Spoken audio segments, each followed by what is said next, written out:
سیرت خاتم الانبیاء محمد مصطفیٰ۔ عنوان: جب بت منہ کے بل گرنے لگے۔ آخر نبی رحمت صلی اللہ علیہ وسلم نے ارشاد فرمایا: عباس، ابو سفیان کو اپنے خیمے میں لے جاؤ اور صبح انہیں میرے پاس لے آنا۔ صبح کو اذان ہوئی تو لوگ تیزی سے نماز کے لیے لپکنے لگے۔ ابو سفیان لشکر میں یہ ہلچل دیکھ کر گھبرا گیا۔ نوحے نے حضرت عباس صلی اللہ علیہ وسلم سے پوچھا: ابو الفضل، یہ کیا ہو رہا ہے؟ حضرت عباس صلی اللہ علیہ وسلم نے بتایا: لوگ نماز کے لیے جا رہے ہیں۔ حضرت ابو سفیان صلی اللہ علیہ وسلم دراصل اس خیال سے گھبرائے تھے کہ کہیں ان کے بارے میں کوئی حکم نہ دیا گیا ہو۔ پھر انہوں نے دیکھا لوگ رسول اللہ کے وضو کا پانی جمع کر رہے ہیں۔ پھر انہوں نے دیکھا اللہ کے رسول رکوع کرتے ہیں تو سب لوگ بھی اب کے ساتھ رکوع کرتے ہیں، اور اب سجدہ کرتے ہیں تو لوگ بھی سجدہ کرتے ہیں۔ نماز کے بعد انہوں نے حضرت عباس صلی اللہ علیہ وسلم سے کہا: اے عباس، محمد جو بھی حکم دیتے ہیں لوگ فوراً اس کی تعمیل کرتے ہیں۔ جواب میں حضرت عباس صلی اللہ علیہ وسلم بولے: ہاں، اگر حضرت لوگوں کو کھانے پینے سے روک دیں تو یہ اس پر بھی عمل کریں گے۔ اس پر ابو سفیان بولے: میں نے زندگی میں ان جیسا بادشاہ نہیں دیا، نہ کسرا ایسا ہے، نہ قیصر اور نہ بنی اظفر کا بادشاہ۔ یہ سن کر حضرت عباس صلی اللہ علیہ وسلم نے فرمایا: یہ بادشاہت نہیں، نبوت ہے۔ پھر حضرت عباس صلی اللہ علیہ وسلم انہیں لے کر حضرت کی خدمت میں اپنے ابو سفیان کو دیکھ کر فرمایا: ابو سفیان، افسوس ہے، کیا ابھی وہ وقت نہیں آیا کہ تم لیا علیہ الوا علیہ کی گواہی دو؟ ابو سفیان فوراً بولے: میں گواہی دیتا ہوں کہ اللہ کے سوا کوئی معبود نہیں اور آپ اللہ کے رسول ہیں۔ ان کے ساتھ بدیل بن ورقاق اور حکیم بن حزام بھی ایمان لے آئے۔ یہ لوگ واپس نہیں گئے تھے، کہیں رک کر حالات کا انتظار کرنے لگے تھے۔ اس کے بعد ابو سفیان صلی اللہ علیہ وسلم نے عرض کیا: اے اللہ کے رسول، لوگوں میں امان اور جاں بخشی کا اعلان کرا دیجیے۔ آپ نے فرمایا: ہاں، جس نے ہاتھ روک لیا یعنی ہتھیار نہ اٹھایا اسے امان ہے، اور جس نے اپنے گھر کا دروازہ بند کر لیا اسے امان ہے، اور جو شخص تمہارے گھر میں آ جائے گا اسے بھی امان ہے، اور جو شخص حکیم بن حزام کے گھر میں داخل ہو جائے گا اسے بھی امان ہے۔ ساتھ ہی اپنے ابورادہ صلی اللہ علیہ وسلم کو ایک پرچم دے کر فرمایا: جو شخص ابورادہ کے پرچم کے نیچے آ جائے گا اسے بھی امان ہے۔ پھر اپنے ابو سفیان، حکیم بن حزام اور بدیل بن ورقاق کے بارے میں ہدایت فرمائی: ان تینوں کو وادی کے تنگ حصے کے پاس روک لو تاکہ جب اللہ کا لشکر وہاں سے گزرے تو وہ اس کو اچھی طرح دیکھ سکیں۔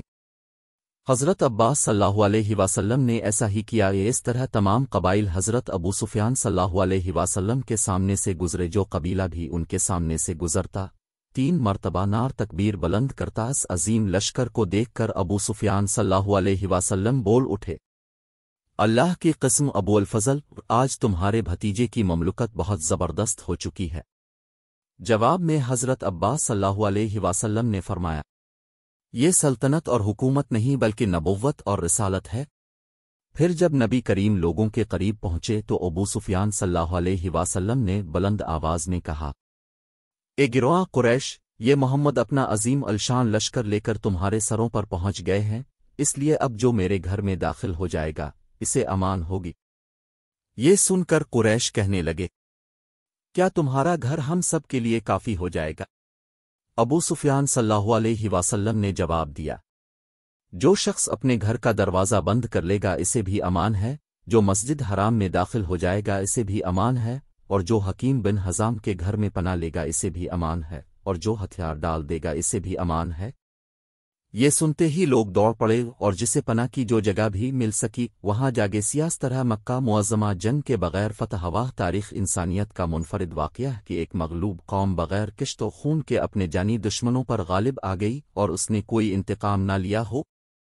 اس عام معافی کے اعلان کے باوجود 11 آدمی ایسے تھے جن کے بارے میں حضور اکرم نے حکم فرمایا تھا کہ انہیں قتل کر دیا جائے، یہاں تک کہ اگر ان میں سے کوئی خانہ کعبہ کا پردہ بھی پکڑ کر کھڑا ہو جائے اسے بھی قتل کیا جائے۔ ان میں عبداللہ بن ابی سرح بھی تھے۔ حضرت عثمان صلی اللہ علیہ وسلم کے رضائی بھائی تھے، یہ بعد میں مسلمان ہو گئے تھے اس لیے قتل نہیں کیے گی۔ دوسری اکرمہ بن ابو جہل تھے، یہ بھی بعد میں مسلمان ہو گئے تھے، غرض ان 11 میں سے زیادہ تر مسلمان ہو گئے تھے اس لیے قتل ہونے سے بچ گئے۔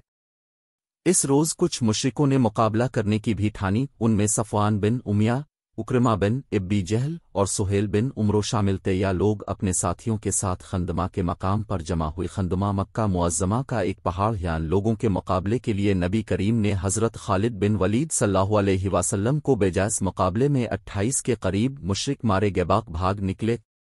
آخر نبی کریم مکہ معظمہ میں داخل ہوئے۔ اب اس وقت اپنی اونٹنی قصوہ پر سوار تھے، اب کے پیچھے حضرت اسامہ بن زید صلی اللہ علیہ وسلم بیٹھے تھے۔ اپنے یمنی چادر کا ایک پلہ سر پر لپیٹ رکھا تھا اور عاجزی اور انکساری سے سر کو کجاوے پر رکھا ہوا تھا۔ اس وقت اب فرما رہے تھے، اے اللہ، زندگی اور عیش صرف آخرت کا ہے۔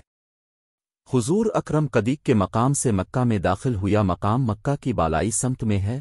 مکہ میں داخل ہونے سے پہلے اپنے غسل بھی فرمایا تھا۔ ابن شیب ابی طالب کے مقام پر قیام فرماوا وہی گھاٹی تھی جس میں قریش نے آپ کو 3 سال تک رہنے پر مجبور کر دیا تھا، اور وہ 3 سال مسلمانوں کے لیے انتہائی دکھ اور درد کے سال تھے۔ حضور اکرم شہر میں داخل ہوئے اور مکہ کے مکانات پر نظر پڑی تو اللہ کی حمد و ثنا بیان کی۔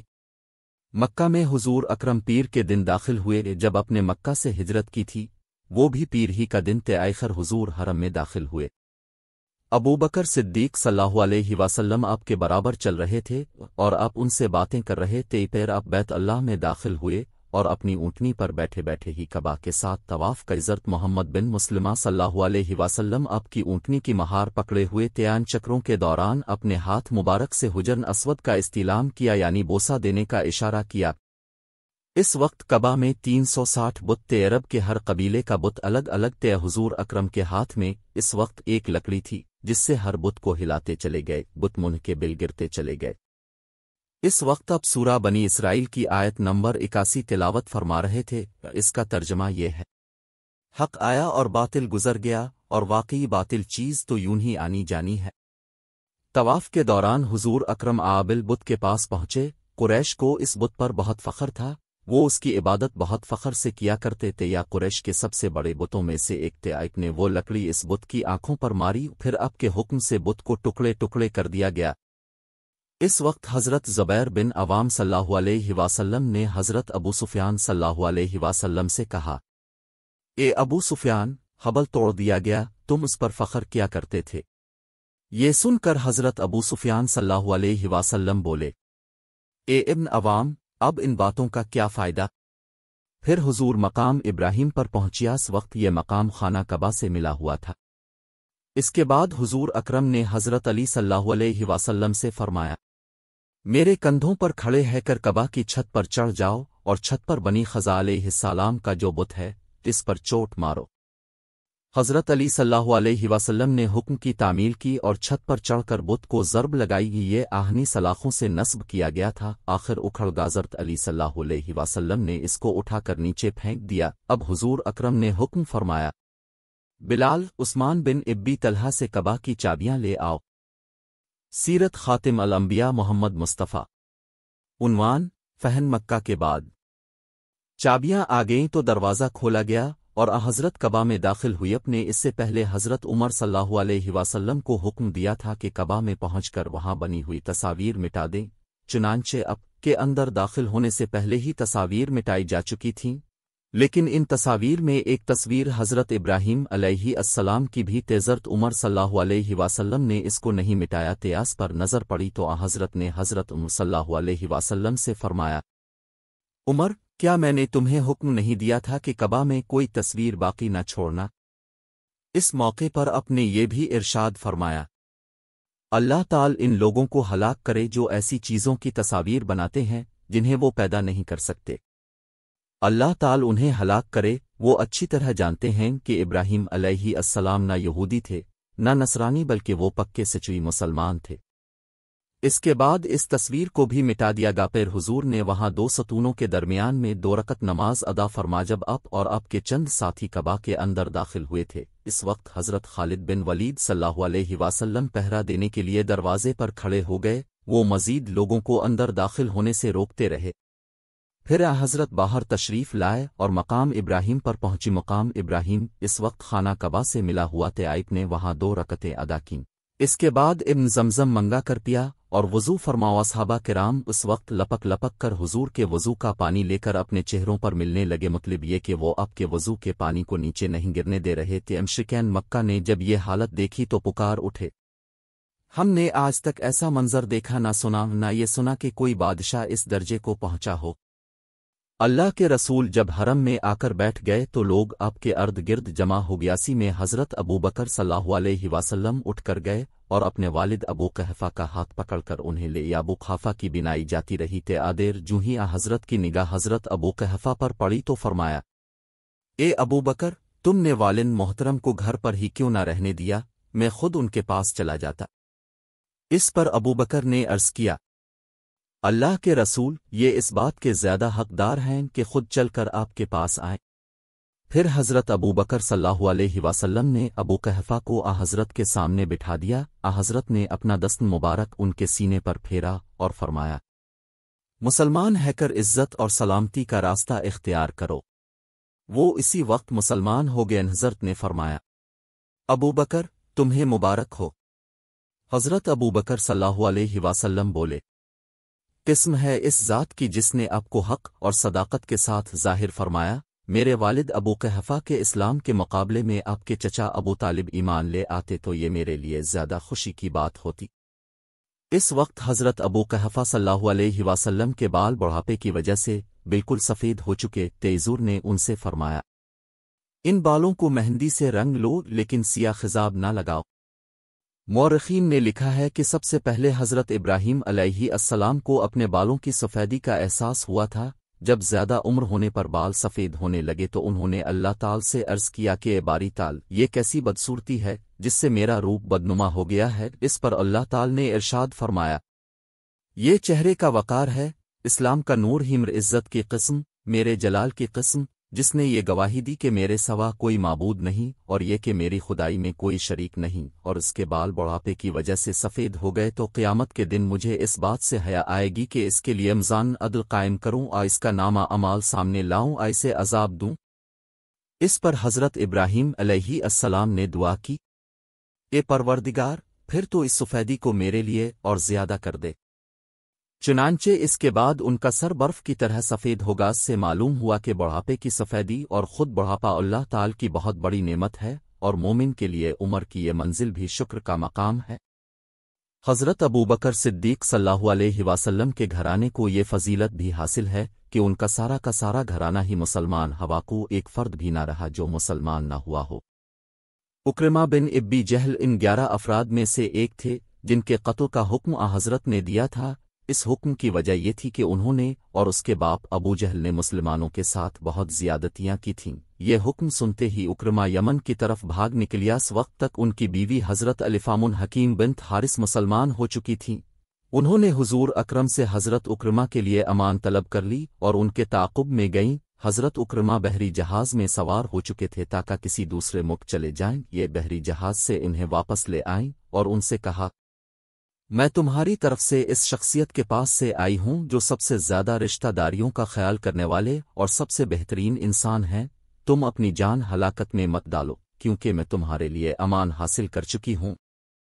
اس طرح حضرت اکرمہ صلی اللہ علیہ وسلم اپنی بیوی کے ساتھ حضرت کی خدمت میں حاضر ہوئے اور اسلام لے۔ حضرت اکرمہ صلی اللہ علیہ وسلم بہت بہترین مسلمان ثابت ہوئے، بہت زبردست جنگجو بھی تھے، خوب جہاد کیا۔ بڑے صحابہ میں آپ کا شمار حواجن یرموک میں رومیوں کے خلاف لڑتے ہوئے شہید ہوئے۔ اس طرح باقی لوگوں کو بھی امان ملگان میں ہندہ بنت حارث بھی تھیں۔ حضرت نے ان کے قتل کا بھی حکم دیا تھا۔ حضرت ابو سفیان صلی اللہ علیہ وسلم کی بیوی تھیں۔ ان کے قتل کا حکم اپنے اس بنا پر دیا تھا کہ غزوہ احد میں انہوں نے حضرت حمزہ صلی اللہ علیہ وسلم کا مسئلہ کیا تھا، یعنی ان کے ناک کان وغیرہ کاٹے تھے، لیکن انہیں بھی معافی مل گئی اور یہ بھی مسلمان ہو گئے۔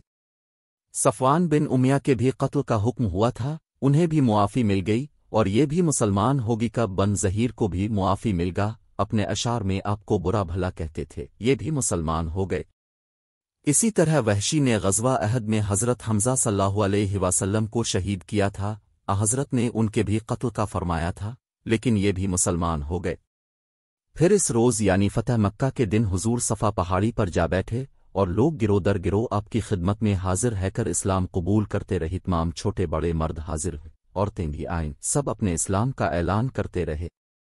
ایک اور صاحب حضرت کی خدمت میں حاضر ہوئے تو آپ کے روب سے کانپنے لگے اور دہشت زدہ ہو گئی۔ حضور نے ان کی حالت دیکھ کر فرمایا، ڈرو نہیں، میں کوئی بادشاہ نہیں ہوں، بلکہ میں تو قریش کی ایک ایسی عورت کا بیٹا ہوں جو معمولی کھانا کھایا کرتی تھی۔ اس وقت جن لوگوں نے اسلام قبول کیا ان میں حضرت امیر معاویہ بن ابو سفیان صلی اللہ علیہ وسلم بھی تھے۔ حضرت امیر معاویہ صلی اللہ علیہ وسلم کہتے ہیں کہ صلح حدیبیہ کے موقع پر ہی اسلام کی محبت میرے دل میں گھر کر چکی تھی۔ نے اس بات کا ذکر اپنی والدہ سے کیا تو انہوں نے کہا، خبردار، اپنے والد کی خلاف ورزی نہ کرنا۔ اس کے باوجود میں نے اسلام قبول کر لیا مگر اس کو چھپائے رہا۔ پھر کسی طرح میرے والد ابو سفیان کو پتہ چل گیا، انہوں نے ناراضی کے انداز میں مجھ سے کہا، تمہارا بھائی تم سے کہیں بہتر ہے کیونکہ وہ میرے دین پر قائم ہے۔ پھر فتح مکہ کے موقع پر میں نے اپنے دین کو ظاہر کر دیا اور حضرت سے ملاقات کیپ نے مجھے خوش آمدید کہا۔ پھر میں کابن وحی بن گیا، یعنی قرآن کی نازل ہونے والی آیات حضور مجھ سے لکھوایا کرتے تھے۔ اس روز حضرت ابو سفیان صلی اللہ علیہ وسلم کی بیوی یعنی حضرت امیر معاویہ صلی اللہ علیہ وسلم کی والدہ ہندہ رضی اللہ عنہا بھی مسلمان ہوئیں۔ ان کے علاوہ بے شمار عورتیں اس روز اسلام لائیں اور اب سے بیعت ہوئیں، لیکن اپنے عورتوں سے مصافحہ نہیں فرمایا۔ حضرت عائشہ صدیقہ رضی اللہ عنہا فرماتی ہیں کہ حضرت نے کبھی بھی کسی عورت سے مصافحہ نہیں فرمایا، مطلب یہ کہ عورتوں سے اب زبانی بیعت لیا کرتے تھے۔ فتح مکہ کے موقع پر حضرت نے ارشاد فرمایا، میرے پروردگار نے مجھ سے اسی فتح اور نصرت کا وعدہ فرمایا تھا۔